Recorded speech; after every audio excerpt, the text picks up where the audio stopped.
রজলিমা, আপনাকে সুস্বাগতম হিলিং হার্টে। সিস্টার, আপনাকে অনেক ধন্যবাদ আমাকে আমন্ত্রণ জানানোর জন্য এবং কথা বলার সুযোগ দানের জন্য। আজ আপনার কাছ থেকে আপনার নিজের গল্পটা শুনতে চাই, কারণ আমি যতটুকু জানি যে আপনি দীর্ঘদিন চাকরি করেছেন, তারপর করোনাকালীন সময়ে আপনি চাকরিটা হারিয়ে খুব বিষণ্ণতায় গিয়েছেন এবং বর্তমানে সেটা আপনি কাটিয়ে আবার সুপ্রতিষ্ঠিত হয়েছেন। এই গল্পটা আমি আপনার কাছে শুনতে চাই যে কি হয়েছিল আসলে। আসলে সিস্টার, আপনি তো জানেন যে আমি একটা স্কুলের দায়িত্বে ছিলাম এবং এটা একটা এনজিওর আন্ডারে ছিল, কিন্তু করোনার সময় এত বেশি ফান্ড ক্রাইসিস ছিল যে তখন এটা বন্ধ করতে বাধ্য হয়। হ্যাঁ, তো যখন বন্ধ হয়ে যায় তখন আমি বেকার হয়ে যাই, একদমই বেকার হয়ে যাই।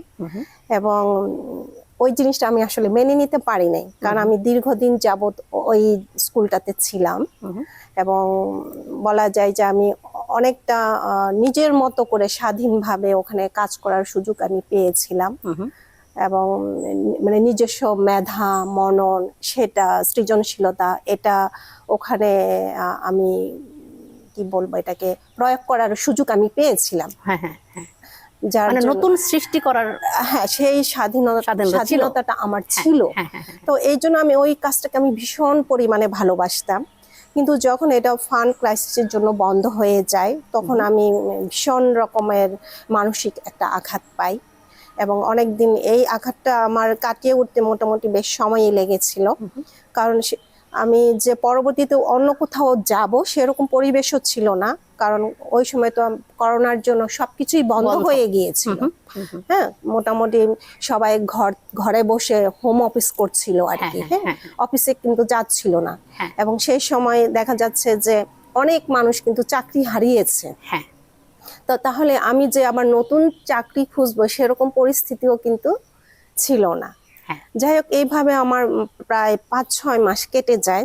তো এর মধ্যে আমি কি করি, যেহেতু আমার হাতে প্রচুর সময়, আমি কিছুটা অনলাইনের প্রতি মানে ফেসবুকের প্রতি আসক্ত হয়ে যায় এবং ফেসবুক দেখতে দেখতে হঠাৎ দেখি যে আমি এর মধ্যে ফেসবুকে বিভিন্ন গ্রুপ তৈরি হয়েছে, সেই গ্রুপগুলোর সাথে আমি অ্যাড হয়ে যাই এবং সেই গ্রুপগুলোতে দেখি যে অনেক নারীরা ঘরে বসে অনলাইন বিজনেস করছে। তো এই যে থিমটা, এটা আমার খুব ভালো লেগে যায়। তখন আমি চিন্তা করলাম যে আমি চাইলে মনে হয় আমিও পারবো এরকম কিছু করতে। তো এই নিয়ে আমি পড়াশোনা শুরু করে দেই, ওই ফেসবুকে বা বিভিন্ন পোস্ট পড়ে, বিভিন্ন অনলাইনের বিভিন্ন পোস্টগুলা পড়ে আমি মোটামুটি একটা মানে অনলাইন বিজনেস কিভাবে করতে হয় এ সম্পর্কে মোটামুটি আমি ধারণা পাই। তো ধারণা পাওয়ার পরে এখন আমার স্ট্রাগল শুরু হয়, আমি কি নিয়ে অনলাইন বিজনেস করবো। কারণ দেখা যাচ্ছে যে সবাই সবকিছু নিয়ে করছে, এমন কোনো কিছু নাই যে ওটা অনলাইনে বিক্রি করছে না, ছাইটা পর্যন্ত অনলাইনে বিক্রি করছে, আমি সেটাও দেখতে পাই। সেটাই। তো পরে হঠাৎ করে আমার চিন্তা আসলো, আমার বড় ভাইস্তি একদিন আমার বাসায় গেল, আমাকে বলল যে এরকম আন্টি আমার কাঁথা লাগবে, তুমি জানো কোথায় কাঁথা সেলাই করে, কারা কাঁথা সেলাই করে বা কোথা থেকে সেলাই করে আনা যায়?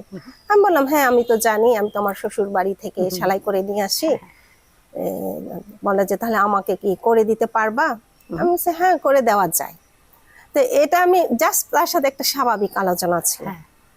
ঘন্টা খানেক পরে হঠাৎ আমার মাথায় আইডিয়া আসলো, আরে আমি তো এই কাঁথা দিয়েই তো অনলাইন বিজনেস করতে পারি। চমৎকার। তারপরে সাথে সাথে আমি আমার ভাইস্তির কাছে গেলাম, আমি বললাম যে সিনথিয়া, আমি যদি কাঁথা সেলাই করে বিক্রি করি তুমি কি সেটা কিনবা? সে বলে হ্যাঁ আন্টি আমি কিনবো। আমি তাহলে আমি এই কাঁথা নিয়ে আমি অনলাইন বিজনেস করব।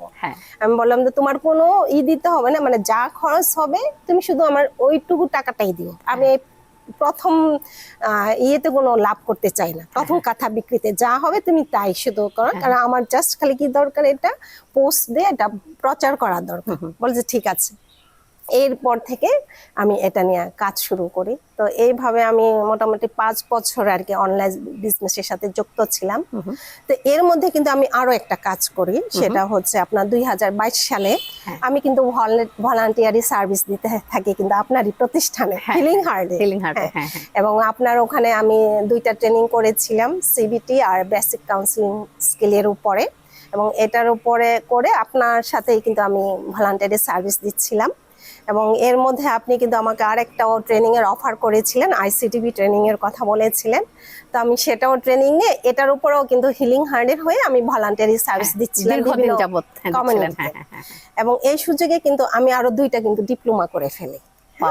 ঠিক আছে, একটা হচ্ছে আইসিটিভি ফ্যাসিলিটেটরের উপরে 6 মাসের ডিপ্লোমা করি, এবং আর একটা হচ্ছে আপনার ট্রেনিংটা করে ফেলি এই আইসিডিপিটি। এটাও আমার টিওটিটা এটাও করতে আমার 2.5 বছর সময় লেগেছে। তার মানে আমার 2টা ইন্টারন্যাশনাল ডিপ্লোমাও কিন্তু হয়ে গেছে।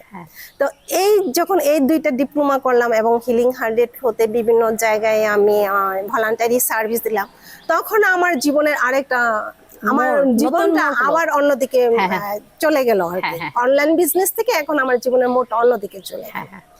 তারপরে যখন আমি তো একদম ট্রেনার হয়ে গেলাম, এদিকে ট্রেনার এর মাধ্যমেও আমি ওই যে যারা অর্গানাইজ করে, হ্যাঁ, নূর মিশন বাংলাদেশ, তাদেরকেও সার্ভিস দিতে থাকি, প্লাস হিলিং হার্টেও আমি কিন্তু সার্ভিস দিতে থাকি। তো এক সময় 2025 সালে নূর মিশনের ট্রেনার লাগবে, তখন আমি সেখানে যাই, ইন্টারভিউ দিই এবং তারা আমাকে পছন্দ করে, তো তখন আমি সেখানে জয়েন করি। তো এখন আমার নতুন আইডেন্টিটি হয়ে গেল, সেটা হচ্ছে যে আমি এখন একজন ট্রেনার। চমৎকার। ICTV trainer. তো আমি এখন এটা নিয়ে এখন সারা বাংলাদেশে কাজ করছি। তো দেখা যাচ্ছে যে আসলে আমার যে ওই বিষণ্ণতার যে সময়টা, আমি আসলে আমি কিছু সময়ের জন্য বিষণ্ণতায় চলে গিয়েছিলাম, কিন্তু পরবর্তীতে আমি নিজেকে নিজেই সহায়তা করে আমি সেই বিষণ্ণতাটা আমি কাটিয়ে ফেলতে পেরেছিলাম। এবং আমি আরেকটা কাজ করেছিলাম, আমি ওই সময়টাকে কিন্তু নষ্ট করি নাই। ঠিক আছে, আমি ওই সময়টুকু কাজে লাগিয়েছি আমার নিজেকে নতুন ভাবে তৈরি করার জন্য। তাহলে যে আপনি যে এই দীর্ঘ একটা যাত্রা করেছেন, জব হারিয়েছেন, বিষণ্ণতায় গিয়েছেন, অনলাইন বিজনেস করেছেন, আবার পরবর্তীতে এই যে ট্রেনার হয়ে গেছেন, এই যে নতুন আইডেন্টিটি, এর মধ্যে কি আপনি পারিবারিক কোনো সহায়তা পেয়েছেন যারা আপনাকে উৎসাহ উদ্দীপনা দিয়েছে?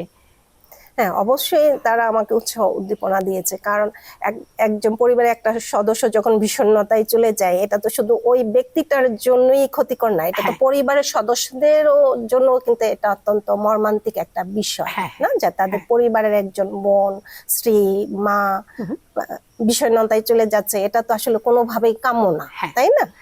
তো অবশ্যই আমি পরিবার থেকে সাপোর্ট পেয়েছিলাম, কারণ আমি যখন এই ভলান্টারি সার্ভিস গুলো দিতে যাই, তখন তো আমার ছেলে মেয়েদের দেখাশোনার জন্য আমার হাজবেন্ডই আছে, সে দেখাশোনা করে এবং আনুষঙ্গিক ঘর সংসারের যে যাবতীয় কাজগুলো আছে সে কিন্তু করে। আমার বাসায় কিন্তু তখন লোক ছিল না, ঠিক আছে?